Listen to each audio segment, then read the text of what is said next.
I was sitting in my grandfather's attorney's office on a Tuesday afternoon in March, signing papers for a $4.2 million inheritance I never knew existed, when my phone buzzed with a text from my ex-wife, the same woman who'd left me 6 months earlier because I was going nowhere, and she'd found someone who could actually provide a future.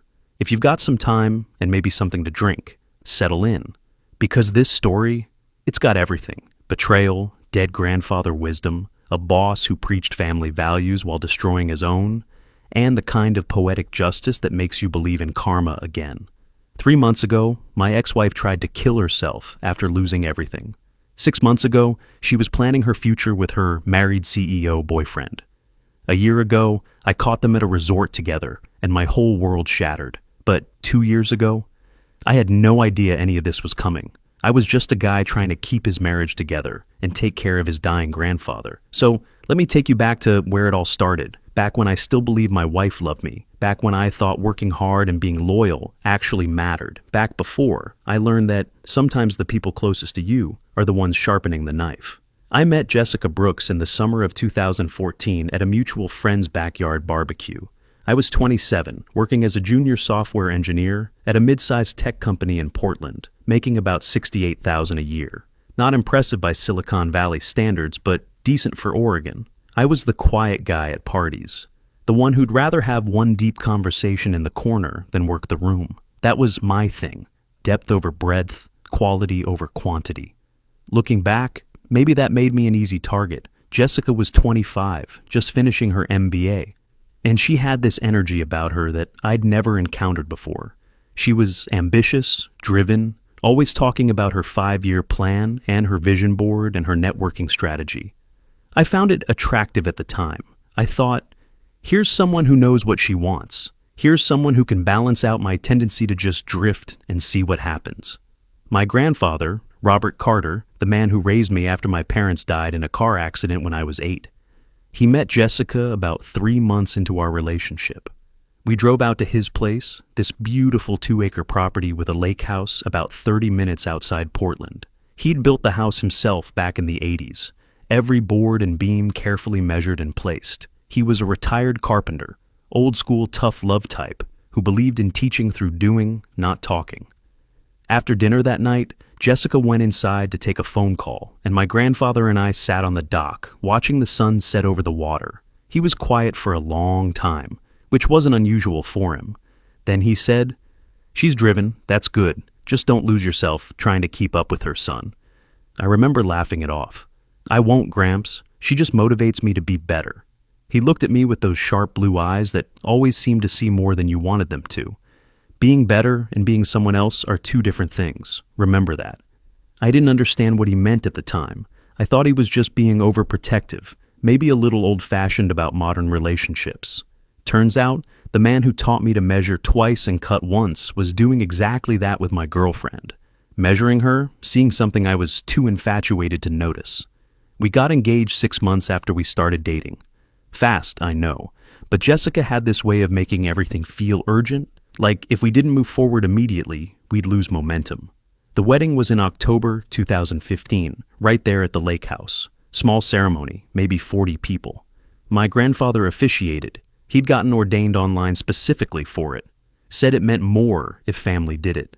Jessica thought it was charming, very rustic chic for her Instagram. The first 2 years of marriage were good, or at least I thought they were. I got promoted to senior engineer, bumped my salary up to $85,000. Jessica landed a job at Thornton Properties, this luxury real estate firm in the downtown Portland. The CEO, Richard Thornton, was this charismatic silver-haired guy in his mid-40s who Jessica said really saw her potential. She started using that phrase a lot. Richard thinks I have real potential. Richard says I'm executive material. Richard invited me to this networking dinner. I worked from home most days, which gave me flexibility to manage my grandfather's doctor appointments. He'd been diagnosed with early-stage dementia in 2018, nothing severe yet, but enough that someone needed to check on him regularly. I didn't mind. He raised me, taught me everything I knew about being a man, how to fix things, how to think before reacting, how to build something that lasts. Taking care of him felt like the least I could do. But Jessica started complaining about it. Not directly at first, just little comments here and there. You spend more time with your grandfather than with me? Don't you think he'd be better off in a facility where professionals can watch him? I feel like I'm competing with a 90-year-old man for your attention. That last one stung. But I tried to be understanding. Jessica's parents were both alive and healthy, wealthy even. Her dad was a commercial developer in Seattle. She didn't understand what it meant to be someone's only family, to be the one person standing between them and complete loneliness. The cracks really started forming in early 2019. Jessica became obsessed with this vision board she'd created in our home office. I came in one day and saw it, this massive corkboard covered in magazine cutouts of luxury homes, exotic vacation spots, designer clothes, and these aspirational quotes about success and abundance. There wasn't a single photo of us on it, not one image that reflected our actual life together. "What's this?" I asked, trying to keep my tone curious instead of hurt. "It's aspirational," she said, not looking up from her laptop. "It's about manifesting the life I want." "We want," I corrected gently. "The life we want, right?" She finally looked at me, and there was this coldness in her eyes I'd never seen before. "Michael, don't you want more than this? Don't you have any ambition beyond coasting at the same company, making decent but not great money, spending your weekends with an old man who doesn't even remember half the time who you are?" The room went silent. Even Jessica seemed surprised by what she'd said. "He remembers me," I said quietly. "And he's the reason I'm standing here. He taught me that being a good man matters more than being a rich one." She scoffed. Actually scoffed. "That's easy to say when you've never had to worry about money. Your grandfather's taken care of you your whole life." I wanted to argue, wanted to point out that my grandfather lived modestly, that the lake house was nice but not extravagant, that I'd worked for everything I had, but I didn't. I just left the room. That was my pattern. Avoid conflict, keep the peace, assume things would get better if I'd just tried harder. My grandfather used to say, "Son, the people who underestimate you give you the greatest gift, surprise." I never really understood what he meant until everything fell apart. Spring 2019. My grandfather got pneumonia and ended up hospitalized for a week. It was serious. At his age, pneumonia can spiral fast. I stayed at the hospital most nights, sleeping in the chair next to his bed, making sure the nurses knew he had someone who cared. The night of his hospitalization, Jessica had a work gala at some fancy hotel downtown. I texted her about Gramps being in the ICU, said I needed to stay with him. She replied, "Are you seriously going to miss this? I've been telling everyone at work about my husband. Richard specifically asked to meet you." I called her. "Jess, he might die. I need to be here." Long pause. Then, "Fine. I'll go alone, but don't expect me to keep making excuses for you." She hung up. I stared at my phone for a solid minute, trying to process the fact that my wife had just told me caring for my dying grandfather was making her look bad at work. She came home at 2 in the morning. I heard her stumble in while I was lying awake in bed. I'd left the hospital around midnight after Gramps stabilized, and the night nurse assured me she'd call if anything changed.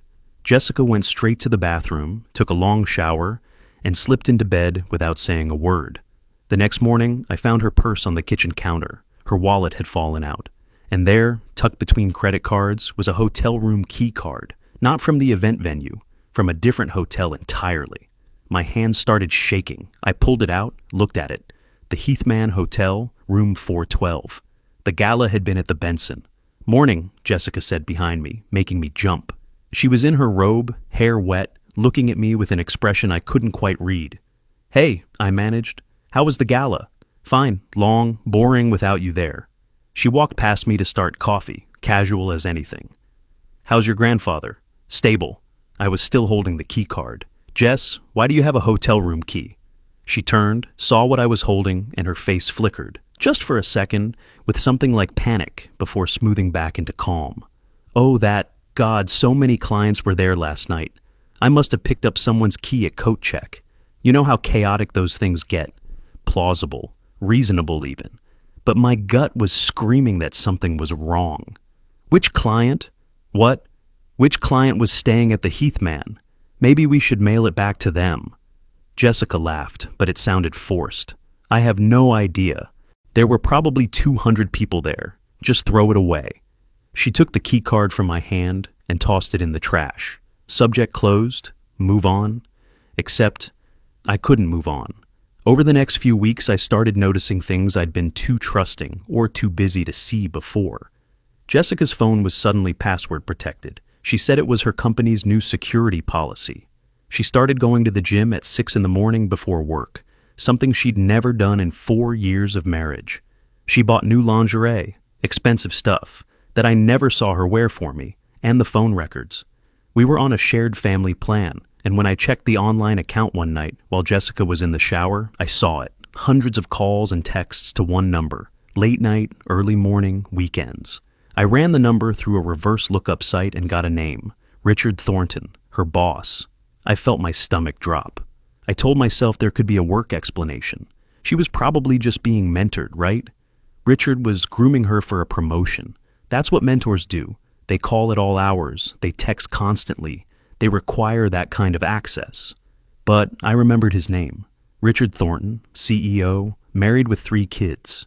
Jessica had shown me his LinkedIn profile once, pointed out how successful he was. What a great leader. He's everything I want to be, she'd said. I started keeping a spreadsheet. I know how pathetic that sounds, but I'm a software engineer. Organization and data are what I do. I logged every time Jessica claimed she had a work event and cross-referenced it with Thornton Properties' public calendar. Gala on April 15th. Company calendar said no events scheduled. Client dinner on April 22nd. No record of it. Weekend workshop on May 3rd. The company's training schedule showed nothing. 3 months of lies. 3 months of working late. That wasn't work at all. My grandfather noticed the change in me.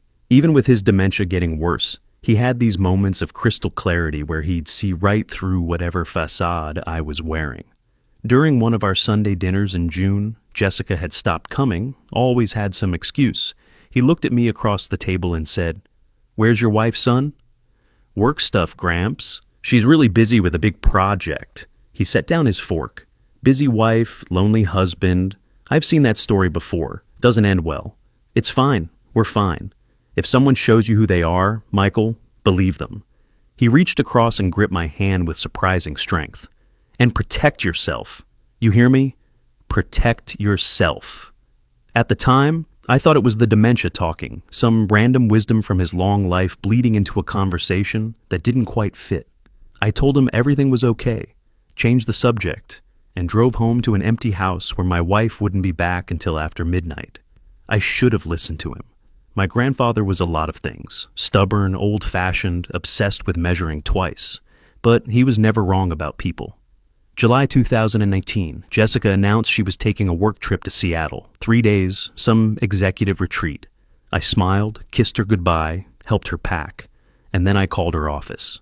"Hi, I'm trying to send flowers to Jessica Carter. Is she in the office today?" The receptionist's cheerful voice.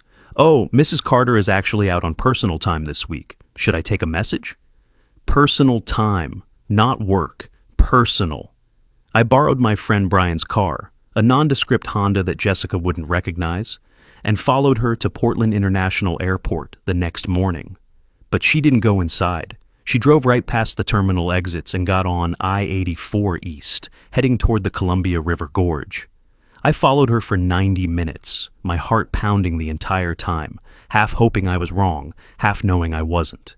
She pulled into the parking lot of the Skamania Lodge, this beautiful resort nestled in the gorge with views that photographers dream about.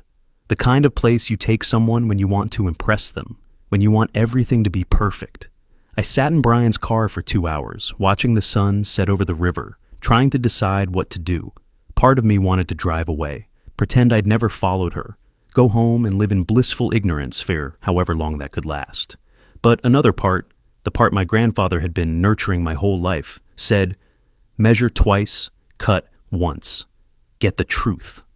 I walked into the resort lobby. My hands were shaking. I asked the front desk if they could ring Richard Thornton's room.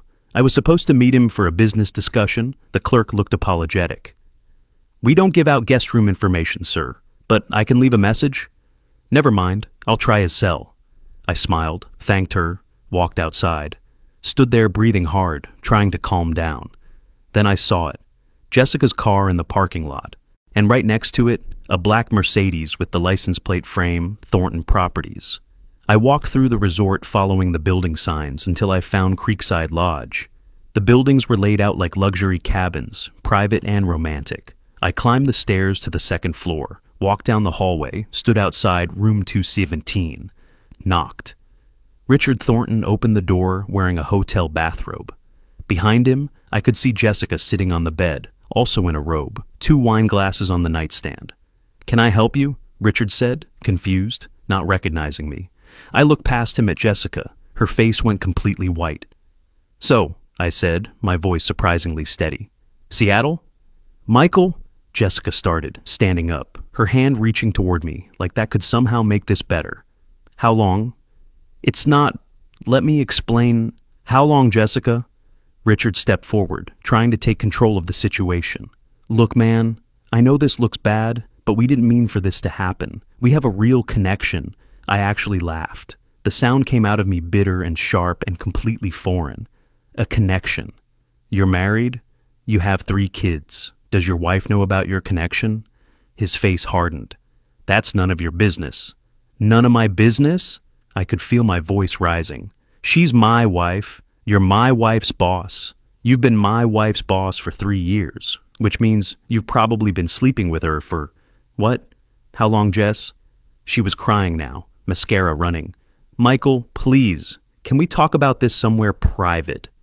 We're in a hotel room where you're fucking your married boss. How much more private does this need to be? You haven't been present in this marriage for months," she yelled. "You're always with your grandfather, always busy, always putting everyone else first." "My grandfather, who raised me?" I stepped into the room now, past Richard, right up to her. "My grandfather who's dying, that grandfather? You know what I mean. You don't have ambition. You're comfortable being mediocre." She said it like she'd been rehearsing the line, like she'd already justified this to herself.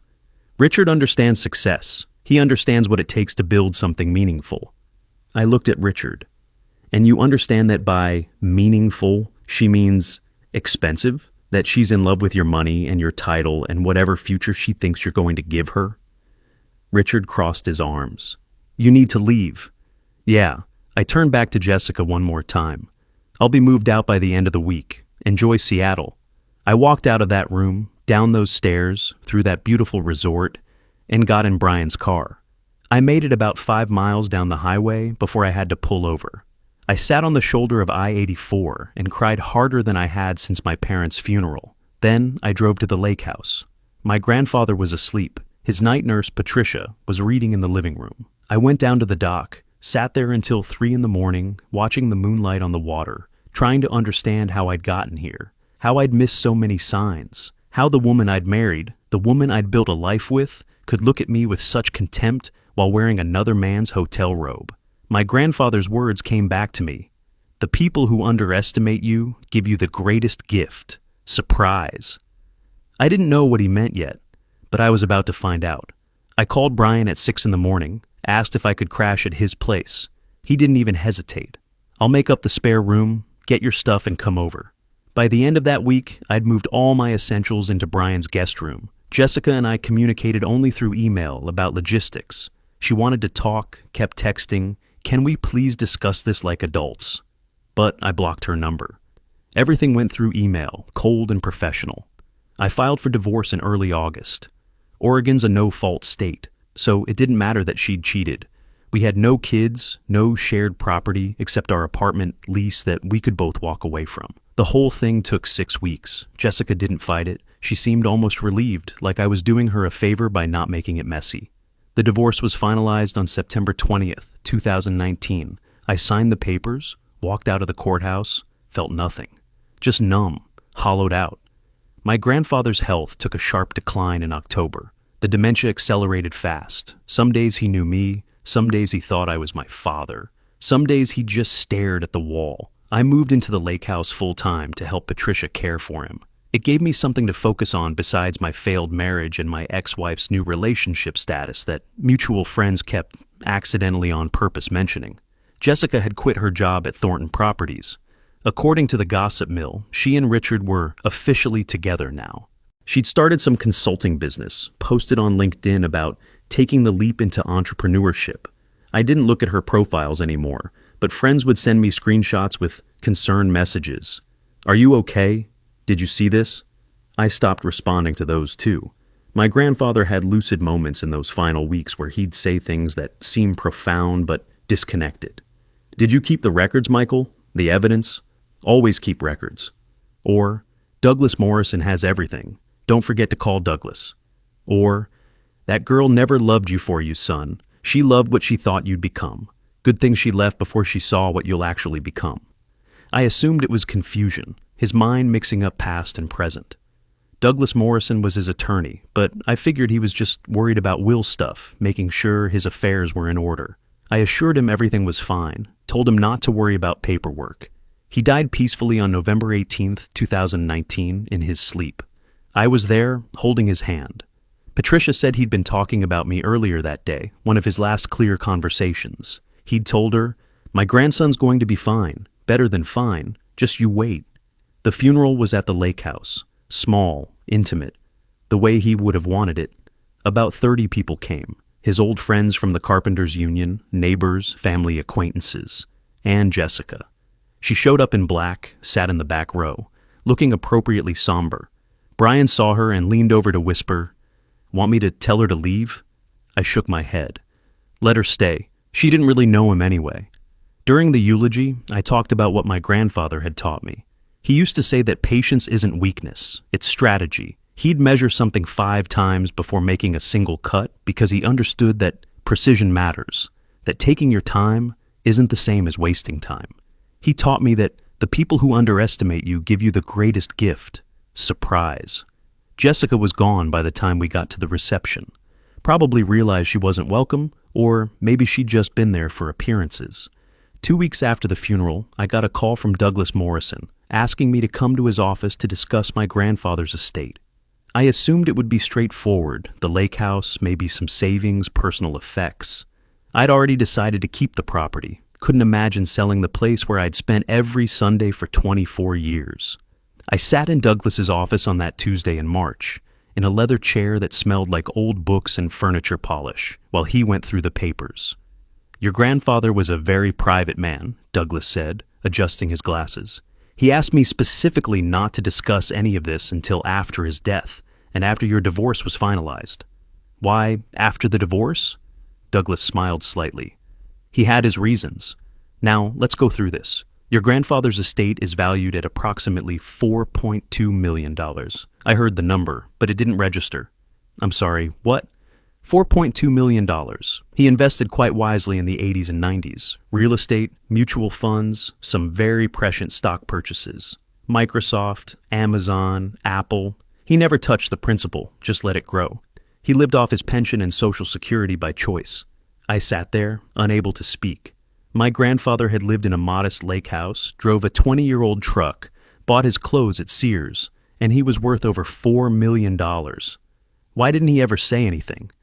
He told me, and I'm quoting here, "My grandson needs to learn to work hard without a safety net. He needs to build his character first. But once he's proven what kind of man he is, once he's been tested, then he gets the reward."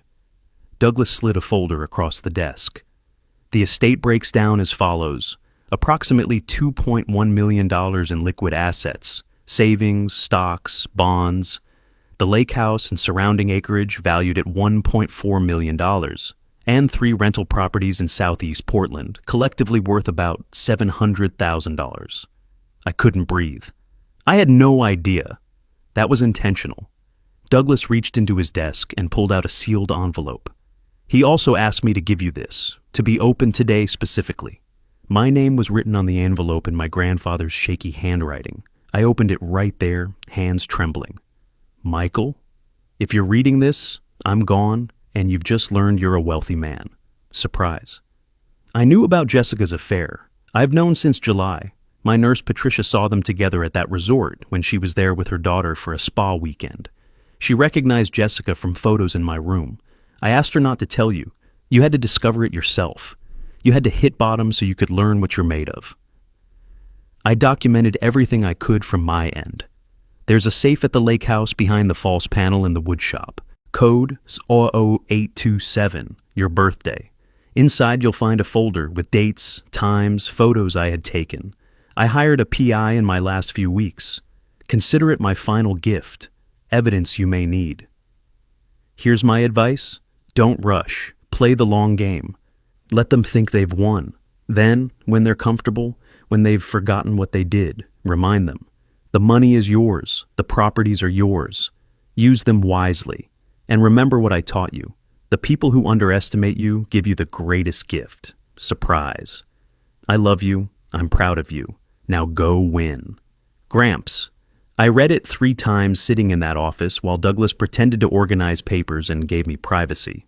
When I finally looked up, my eyes were wet, but I was smiling. He knew, I said.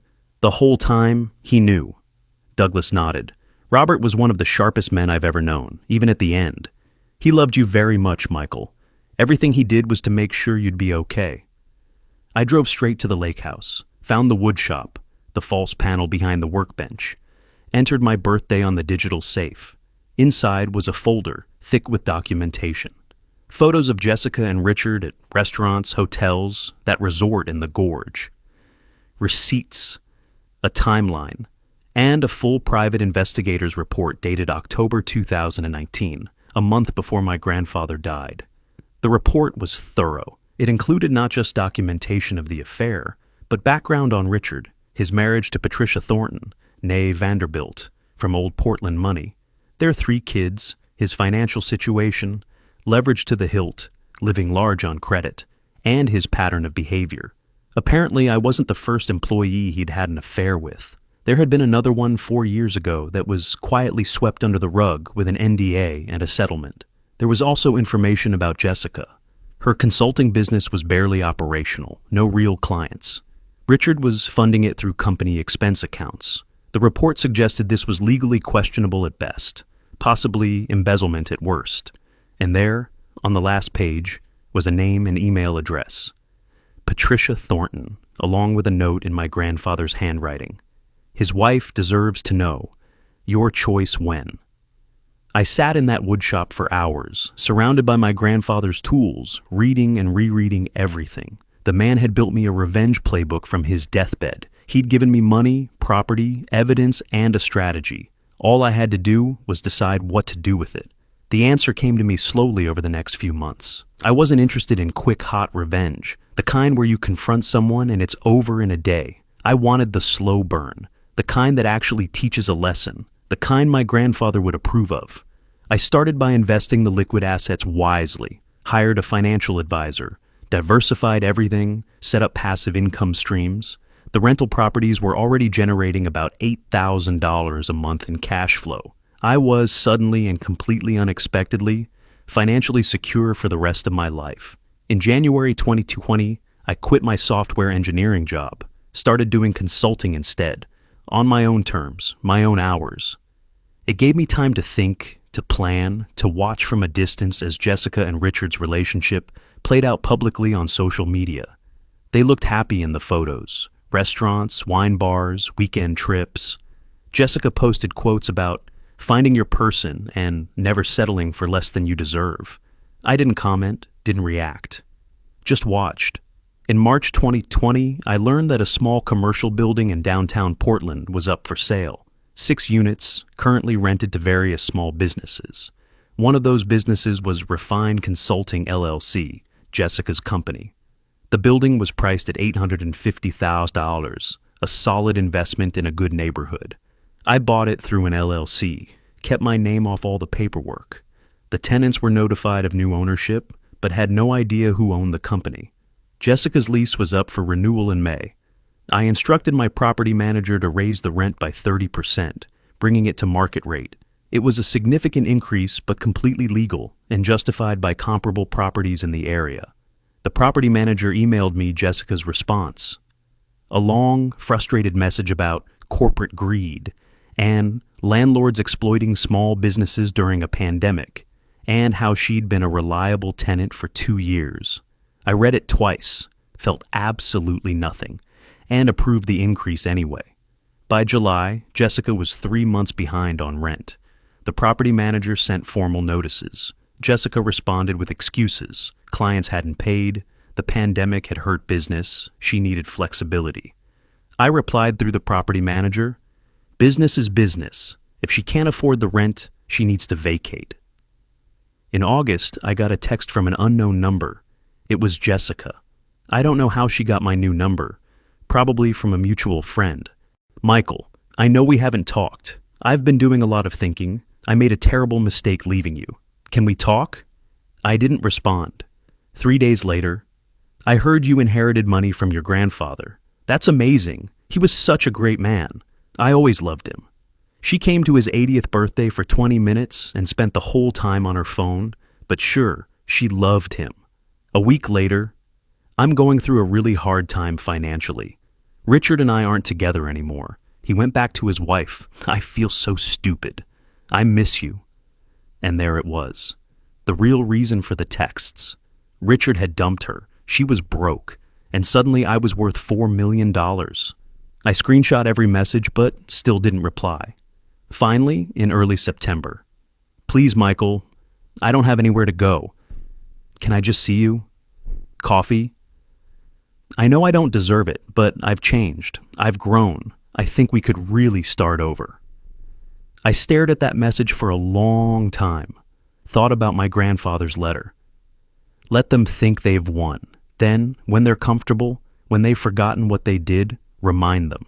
I replied, "Powell's Books, September 15th, 3 p.m. She responded immediately, Thank you so much. I promise I've learned. I think we could be really good together now." Powell's City of Books is a Portland landmark, massive, takes up a whole city block, 3 floors of books and coffee shops and quiet corners. I got there early, bought a coffee, sat in one of the upstairs cafes where I could see the entrance. Jessica arrived 5 minutes late, looking rough.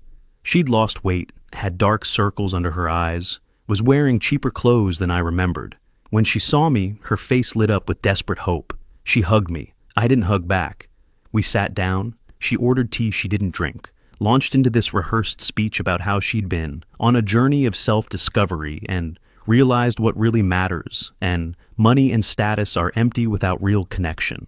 I listened without interrupting. When she finally ran out of words, she looked at me with wet eyes and said, "I know it's a lot to ask, but do you think we could try again? I'm a different person now. I understand what I gave up." "That's interesting timing," I said calmly. "Because you also texted me right when you found out I inherited money. It's not about the money, and right when Richard dumped you and went back to his wife. That's not fair. And right when your business is failing and you're being evicted." Her face went pale. "How did you know about that?" I smiled. It wasn't a kind smile. "Because I'm your landlord, Jessica." She stared at me. "What? I bought the building in March. I'm the one who raised your rent. I'm the one who sent you the eviction notices. Surprise?" She stood up, nearly knocking over her tea. Her voice was rising, drawing looks from other patrons. "You did this on purpose? You're punishing me?" "No," I said quietly. "I'm just not saving you. There's a difference. You made your choices. You left because you thought I was going nowhere, because you wanted someone who could provide a future. Well, Richard's not providing anymore, is he? And I'm providing just fine, just not for you. You're a sadistic asshole. Maybe, but at least I'm not a cheater." I took a sip of coffee. "Business is business, right? You understand business." She was crying now, mascara running, voice shaking. "I can't pay the rent, Michael. I'll be homeless." "You won't be homeless. I'm sure Richard's wife can give you advice on surviving infidelity. I actually sent her all the photos and evidence my grandfather collected. She should have gotten that package last week. How'd that go, by the way?" Her face went from pale to gray. "You what?" "Patricia Thornton. Lovely woman. Very connected in Portland society. I found her email through charity board contact info. Thought she deserved to know what her husband was doing with her money and her time. It seemed like the right thing to do." Jessica grabbed her purse like she was going to leave, but then just stood there, frozen. "You ruined my life." "No," I said, standing up to leave. "You ruined your life. I just stopped pretending I didn't notice. You told me I had no ambition, that I was comfortable being mediocre. You were right about one thing. I was comfortable enough to let you walk all over me, but you left me before you could see what I'd actually become." I paused.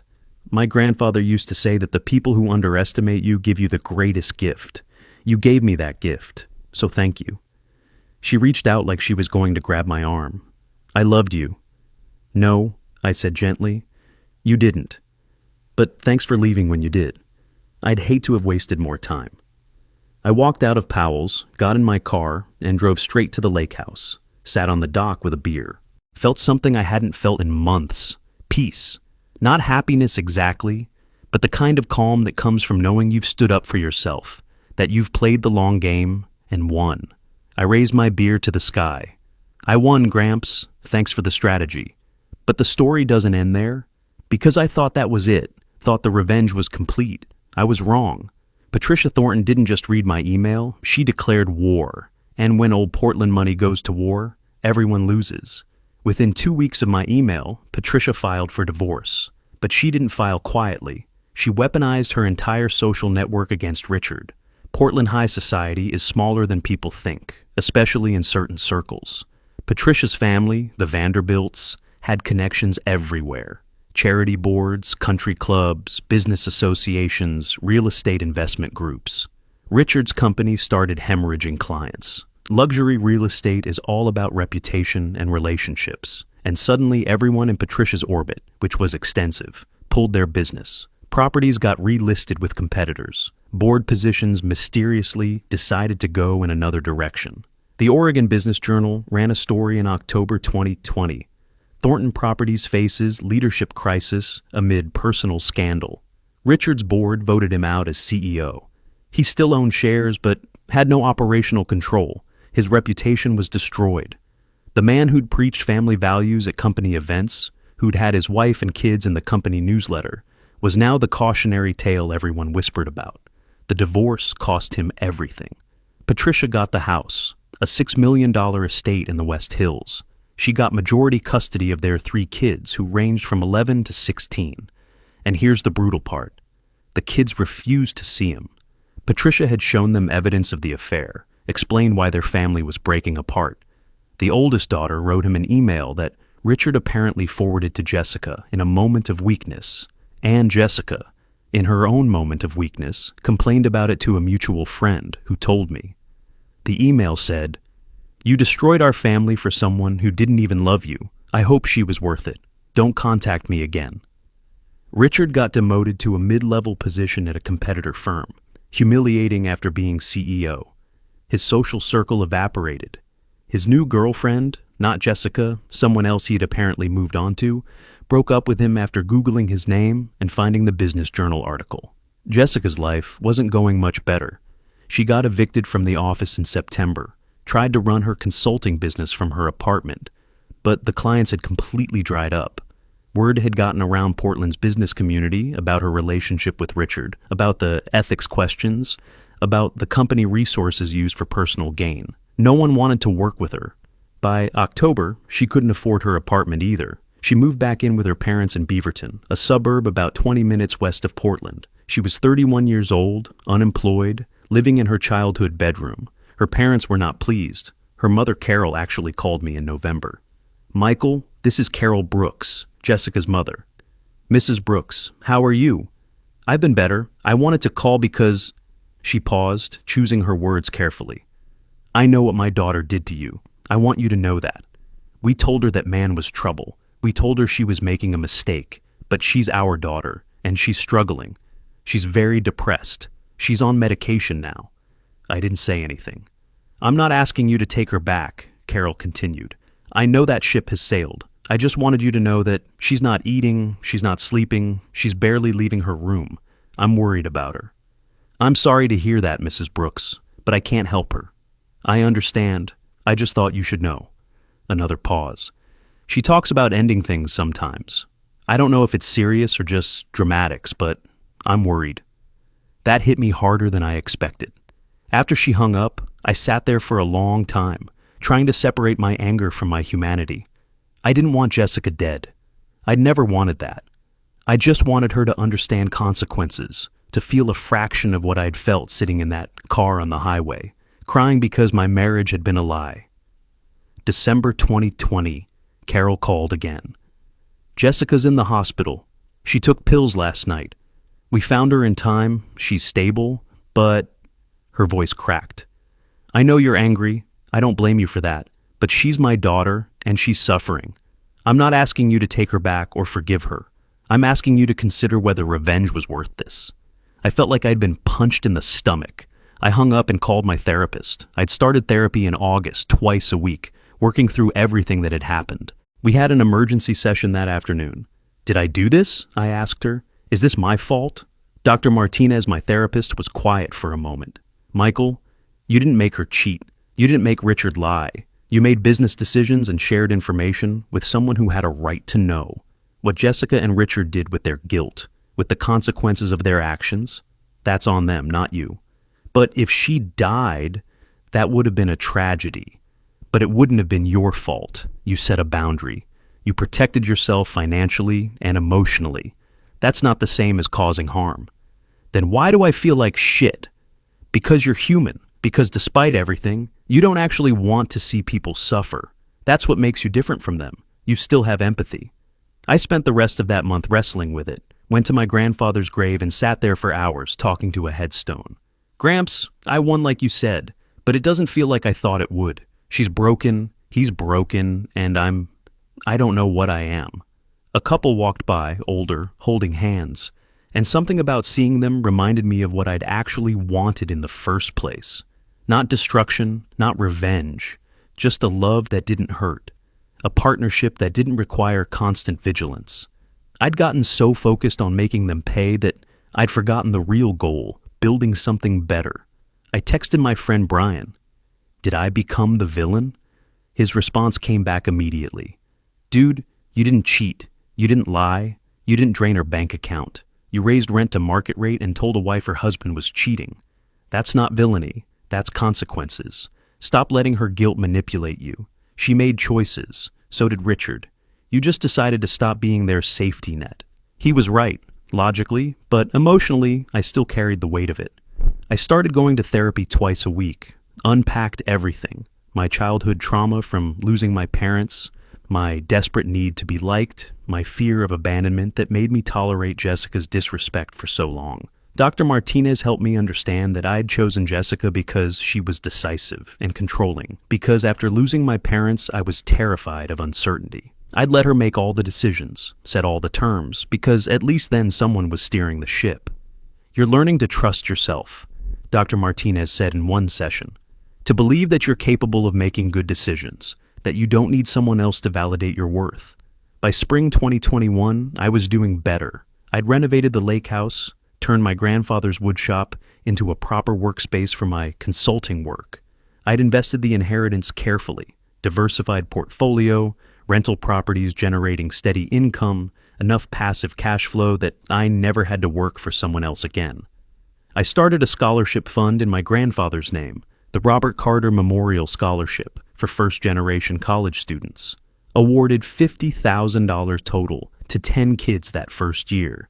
In June, I joined a book club at a local coffee shop, met a woman named Emily Rodriguez. She was 29, an elementary school teacher, divorced with no kids.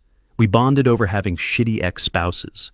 She was funny, grounded, had no interest in status or money. Didn't even know about my inheritance for 2 months because I just didn't bring it up.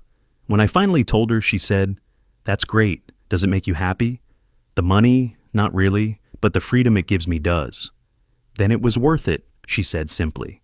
We took it slow. No rushing, no intensity, no vision boards of aspirational futures. Just ease, comfort. The kind of relationship where you can sit in silence and it doesn't feel empty. Where disagreements don't feel like betrayals. Where you're partners instead of competitors. Thanksgiving 2021, Emily came to the lake house. She loved it. The quiet, the water, the sense of history in every board my grandfather had placed. "This place feels like you," she said. "Peaceful, strong, built to last."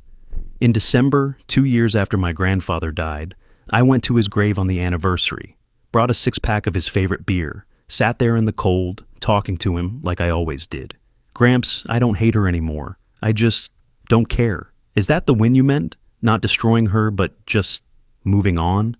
The wind picked up off the lake. I could almost hear his voice. The people who underestimate you give you the greatest gift, surprise. You surprised her, you surprised yourself. Now go live. On my way home, I drove through Beaverton and saw Jessica walking down the street. She looked better than she had a year ago. Healthier weight, better clothes, hair done. She was wearing a work badge on a lanyard. She'd gotten a job somewhere. I felt nothing. No anger, no satisfaction, no longing, just nothing. She was a person on a street, someone I used to know, someone whose life had intersected with mine for a while and then diverged. That was all. I didn't stop.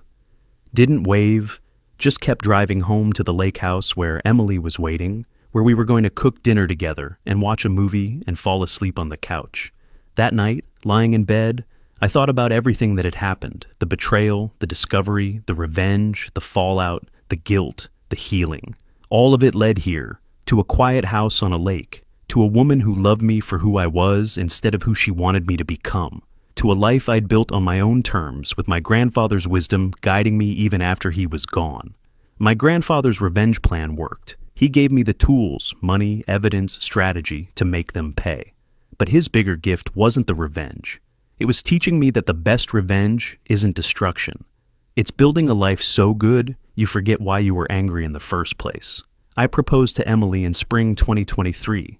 Simple, on the dock at sunset, with my grandfather's pocket watch, the one he'd given me when I turned 21, sitting on the railing beside us. She said yes before I even finished asking. Jessica reached out one last time in early 2023 after hearing through mutual friends that I was engaged. I heard you're engaged. I'm happy for you. I mean that. I'm sorry for everything. I replied with 2 sentences. Thank you, I wish you well, and I meant it. As for where everyone is now, Michael Carter, that's me, 36 years old, living full-time in the lake house with Emily. We're planning a small wedding for next fall. My consulting business is thriving, the scholarship fund just awarded its 3rd year of grants, and I visit my grandfather's grave every month to tell him about my life. I think he'd like Emily. I know he'd be proud of how I handled everything. Jessica works as an administrative assistant at a local nonprofit. She's single, living alone in a small apartment in Beaverton, reportedly still in therapy. According to mutual friends, she's doing better, more stable, more self-aware. She reached out one last time after my engagement announcement. Her message was simple, genuine. I chose to believe she meant it and let that be the end of our story. Richard Thornton is 52, divorced, paying substantial alimony and child support to Patricia. He's working at a mid-level position at a competitor firm. His kids, now in their late teens and early 20s, are still estranged. The oldest is in college, refuses contact.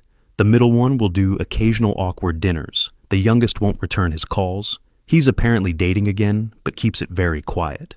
The Business Journal never did a follow-up story, but everyone in Portland real estate knows his name and what happened. People ask me if I regret what I did. The buying the building, the raised rent, the email to Patricia, watching their lives fall apart. Honestly, I don't. Not because I enjoyed their pain, I didn't. And Jessica's suicide attempt haunted me for months. But because I needed to prove to myself that I wasn't a doormat anymore, that I had boundaries, that I could protect myself. My grandfather taught me patience. Jessica taught me discernment. Richard taught me that not everyone who smiles is your friend. And Emily, she's teaching me that love doesn't have to hurt, that partnership can be easy, that you can build something beautiful with someone who actually sees you. The money changed my circumstances, gave me options I never had before, but therapy, time, and choosing differently, that's what changed my life. The revenge was satisfying in the moment, gave me back some sense of control, but the healing, that came from building something new, from sitting on my grandfather's dock with someone who loves me, watching sunsets, making plans for a future that doesn't require anyone else's downfall to be good. If you're going through something like this, betrayal, infidelity, that gut-wrenching discovery that someone you loved didn't love you back, here's what I'd tell you. Don't rush revenge. Don't skip the grief. Feel everything, process it, let yourself be angry and hurt and lost for as long as you need. Get therapy. Talk to people who care about you. Take time. And when you're ready, when you've done the work and healed enough to think clearly, remember this. The best revenge isn't destroying them. It's building a life so good you forget to check what they're doing. It's finding someone who chooses you every single day. It's sitting on a dock at sunset with your grandfather's pocket watch in your pocket, knowing he'd be proud of who you became. My grandfather's last words to me were simple. Go win, son. I did, Gramps. I finally did.